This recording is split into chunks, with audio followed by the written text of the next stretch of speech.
আমার ছেলে বড় ব্যবসায়ী। বাহ, ভালো। ওর জন্য একটা পাত্রী দেখে দিন না, এটা খুব ভালো পাত্রী। আচ্ছা। সুন্দর, ফর্সা, কাজে কর্মে নিপুণা, ভালো গান জানতে হবে। হ্যাঁ। ওরে বাবারে, আপনার তো অনেক ডিমান্ড। তা আপনার ছেলে কি করে? আমার ছেলে আমার ছেলে অ্যাসেম্বলিং অ্যান্ড রিটেলিং করে। ও, ভালো ভালো, খুব ভালো। হুম। মানে ওই দার্জিলিং থেকে চা, গুজরাট থেকে দুধ, আর বিহার থেকে চিনি নিয়ে এসে বড় বাজারে কারখানা আছে, নিজের নিজের কারখানা, একদম নিজের। হ্যাঁ, নিজের কারখানা? বাবা বাবা বাবা।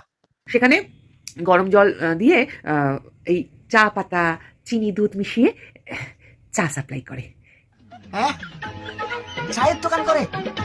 নিজের প্রোডাকশন। হ্যাঁ, বড় বড় বাজারে দোকান আছে তো। আগে বলবেন তো, কি সব বাড়িতে আমি চলে এসেছি সম্বন্ধ নিয়ে। রাখো তো। হ্যাঁ?